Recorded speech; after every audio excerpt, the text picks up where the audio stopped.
Supreme court ने उमर खालिद और शर्जिल इमाम की जमानत याचिका खारिज कर दी है। सुप्रीम कोर्ट ने कहा कि साजिश में उनकी महत्वपूर्ण भूमिका है। प्रथम दृष्टया सबूतों से पता चलता है कि उनकी भूमिका केंद्रीय और निर्णायक थी। सामग्री से संकेत मिलता है कि वे योजना बनाने, लामबंदी करने और रणनीतिक दिशा देने के स्तर में शामिल थे, जो छुटपुट और स्थानीय कृत्यों से कहीं अधिक व्यापक है। धारा 43D सबसेक्शन 5 के तहत ये सीमा लागू होती है कि निरंतर हिरासत संवैधानिक रूप से अस्वीकार्य नहीं है, जिससे वैधानिक प्रतिबंध को दरकिनार किया जा सके।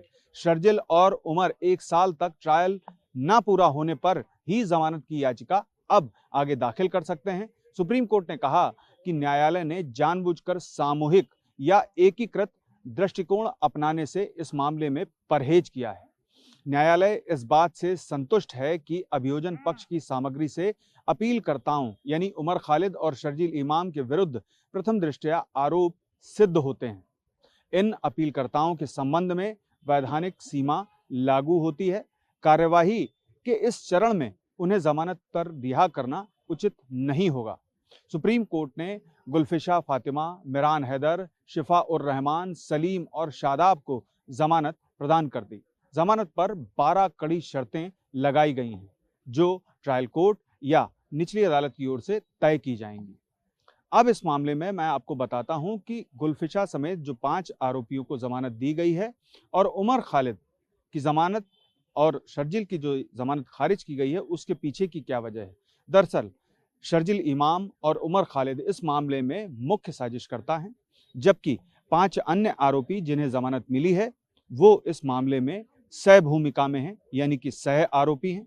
और सुप्रीम कोर्ट ने उमर खालिद और शर्जिल इमाम के मामले में जो प्रोसिक्यूशन एजेंसी थी और जांच एजेंसी थी, उसकी ओर से जो दस्तावेज पेश किए गए यानी कि साक्ष्य पेश किए गए और उनकी जो श्रृंखलाएं मिलाई गई, कड़ियां मिलाई गई, उसके मद्देनजर इस मामले में टिप्पणी करते हुए कड़ा फैसला लिया और bail is rule, jail is exception का जो पूर्व का फैसला था, उससे आगे जाते हुए इस मामले में निर्णय दे दिया और शर्जिल इमाम और उमर खालिद की जमानत याचिकाओं को खारिज कर दिया। साथ ही ये कह दिया कि प्रथम दृष्टया जो एजेंसी है उसकी ओर से पेश किए गए साक्ष्य सामग्री पर्याप्त हैं, ये स्पष्ट करने के लिए कि दोनों की संलिप्तता थी, यानी कि दिल्ली दंगा 2020 में इनकी संलिप्तता थी। अब ये सुप्रीम कोर्ट ने अपने फैसले में भी कह दिया है। और अब आगे ट्रायल में प्रोसिक्यूशन को, गवाहों को और अपनी स्थितियों को स्पष्ट करना है 1 साल के भीतर। अगर ट्रायल 1 साल में पूरा हो जाता है तो फिर आगे निचली अदालत का फैसला आएगा, ट्रायल कोर्ट का फैसला आएगा।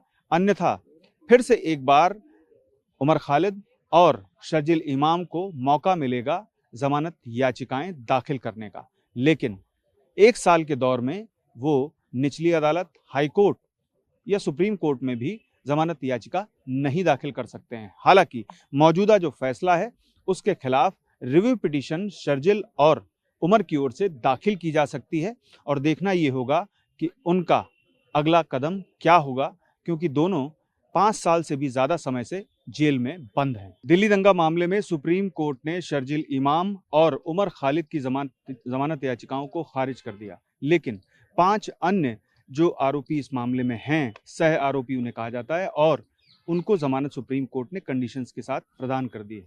गुलफिशा के वकील साहब हमारे साथ हैं। सर, क्या अलग है दोनों, अगर देखा जाए तो 5 जिनको जमानत मिली है और उमर खालिद और शर्जिल वाले मामले में?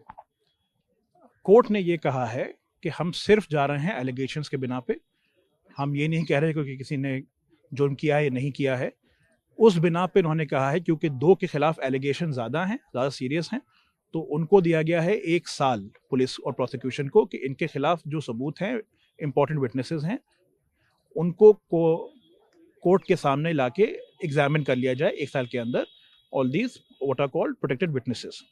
जिन 5 को बेल दी गई है, कोर्ट ने कहा है उनको अलग पैमाने पे हैं, उनके खिलाफ एलिगेशन इतने सीरियस नहीं है कि उनको कस्टडी में रखा जाए, और क्योंकि डिले भी बहुत हुआ है ट्रायल में, इसलिए उनको बेल दी गई है।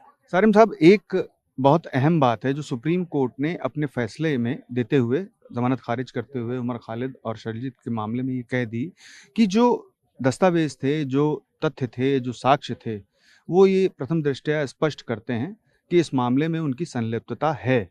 तो ये आगे जाकर के कितना मैटर करेगा, चूंकि सुप्रीम कोर्ट ने अपने ये जमानत वाले फैसले में कहा है। तो वो मैटर नहीं करता है, क्योंकि देखिए एक रूल होता है, जुडिशियल रूल, कि जब बेल पे ऑर्डर पास होता है तो वो ट्रायल को अफेक्ट नहीं करता है। और इस केस में तो सुप्रीम कोर्ट ने बिल्कुल कहा है एंड में कि हमने जो कुछ भी कहा है इसमें, इससे ट्रायल कोर्ट इफेक्ट नहीं होगा, प्रभावित नहीं होगा जी। तो उन्होंने कहा है कि जो एलिगेशंस हैं, हम सिर्फ एलिगेशन स्टडी कर रहे हैं, हम नहीं कह रहे हैं कि ये एलिगेशन सही है गलत है, वो डिसाइड करना है ट्रायल कोर्ट को। लेकिन एक और अहम पहलू है कि 1 साल तक अब ना ही जमानत याचिका दाखिल कर सकते हैं उमर खालिद और शर्जिल, क्योंकि इस दौर में जो ट्रायल की जो कंप्लीशन पूरी की जानी है वो होगी और जो गवाह होंगे उनसे भी जिरह होगी। तो इस स्थिति के मद्देनजर आप क्या देखते हैं, क्योंकि ऐसी कंडीशंस आमतौर पर सुप्रीम कोर्ट रखता नहीं है कभी।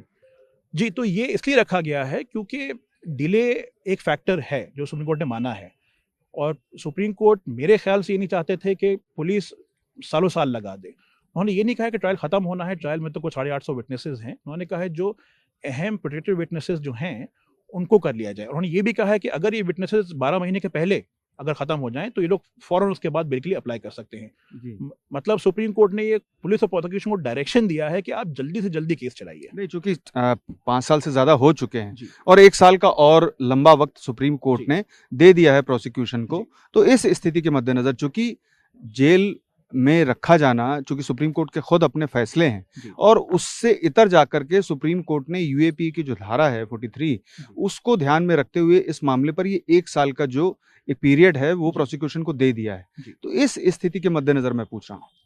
मैं उसी मद्देनजर मैं कह रहा हूँ मैं इसको ये कि देखिए, जब सुप्रीम कोर्ट कहता है कि आप 1 साल में इतने विटनेस कर लीजिए, आप ये वो डायरेक्शन पुलिस को है कि आप जल्दी कीजिए। उनके पास ओपन था, कुछ नहीं कहते, लेकिन ये डायरेक्शन दिया इसलिए गया क्योंकि डिले इसमें एक इशू है केस में। तो ये डायरेक्शन यही है कि आप जल्दी केस करिए, वरना अगर आपने 1 साल में नहीं भी किया, अगर जल्दी आपने सारे कर लिए, प्रोटेक्टेड विटनेसेस आपने एग्जामिन कर लिए, तो they can apply for bail again. अगर आपने 12 महीने नहीं किए तो कोई फर्क नहीं पड़ता, their right to apply for bail arises again.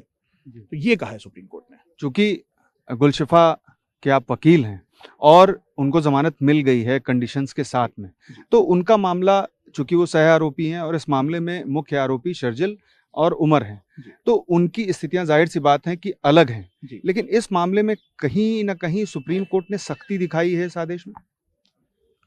जी, मैं तो यही कहूंगा कि बहुत जल्दी हियरिंग करना इस केस की, जल्दी फैसला देना, और ये फैसला देना जिसमें साफ कहा गया है कि ये 5.5 साल जो कस्टडी हो गई है काफ़ी है, और ऐसा कोई केस नहीं है इन 5 के खिलाफ कि इनकी कंटिन्यूड कस्टडी की ज़रूरत हो। मैं तो उसे कहूँगा कि ये सख्त फैसला है और इसको it should be studied by the police in other cases also. क्योंकि आप लोगों की ओर से जो दलील दी गई थी सबसे पहले डिले को लेकर के ही थी कि 5 साल से ज्यादा वक्त गुजर चुका है और ट्रायल अभी तक कंप्लीट नहीं हुआ, गवाहों के बयान नहीं सामने आए हैं। तो ऐसी स्थिति को नजरअंदाज करते हुए सुप्रीम कोर्ट ने यूएपीए की जो धारा थी उसको ध्यान में रखते हुए, चूंकि संसद का भी जिक्र किया उन्होंने कि विशेष कानून बनाया गया है और इस विशेष कानून के मद्देनजर हम इस दायरे में जा रहे हैं और इस रास्ते पे जा रहे हैं। जी बिल्कुल, देखिए यूएपीए का जो धारा जो है वो तो 15 साल से है। सुप्रीम कोर्ट ने कुछ 7-8 साल पहले पहली बार कहा था कि धारा के होते हुए भी आप किसी को इनडेफिनेटली आप ट्रायल के जब चल रहा है जेल के अंदर नहीं रख सकते। तो उन्होंने कहा, बिल्कुल मुझे याद है, bail is rule, jail is. जी जी जी जी।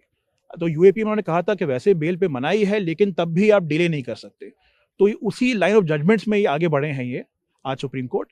अब कहीं पे वो कहते हैं 5 साल काफ़ी है, कहीं पे होता है 4 साल काफ़ी है, फैक्ट बेसिस पे कहते हैं। आज उन्होंने कहा कि 5 लोगों के लिए 5.5 साल custody is enough to grant bail. 2 के लिए उन्होंने कहा है कि 1 साल और आप दे रहे हैं पुलिस को, कि आप कह रहे हैं कि बहुत अगर सीरियस एलिगेशंस हैं तो आपको 1 साल दे रहे हैं कि आप कोर्ट में प्रूव कर कीजिए जाके। एक अंतिम सवाल मैं करूंगा कि अब अगर कोई आएगा यूएपी के मामले में उसे चार्ज किया गया होगा, तो ऐसी स्थिति में क्या आरोपी पक्ष के पास या अपीलकर्ता के पास ये बचाव के लिए दलील होगी कि काफी डिले हो गया इसलिए जमानत दे दी जाए? क्योंकि इस मामले में सुप्रीम कोर्ट ने बिल्कुल इतर पटरी पर जाकर के अपना फैसला दिया है। बिल्कुल होगी, बिल्कुल होगी। देखिए, यूएपीए में डिले जो होता है वो एक स्तर के बाद ही माना जाता है वो। तो इस पे जजमेंट जो आज आया है, ये एक लाइन ऑफ जजमेंट्स में 9 या 10वां जजमेंट है ये। तो वो राइट जो है ऑफ स्पीडी ट्रायल, वो तो कॉन्स्टिट्यूशनल राइट है, माना है, आज की जजमेंट में माना है। बस मुद्दा ये है कि हर केस में अलग डिसाइड किया जाता है कि डिले कितना कितना काफ़ी होता है बेल के लिए।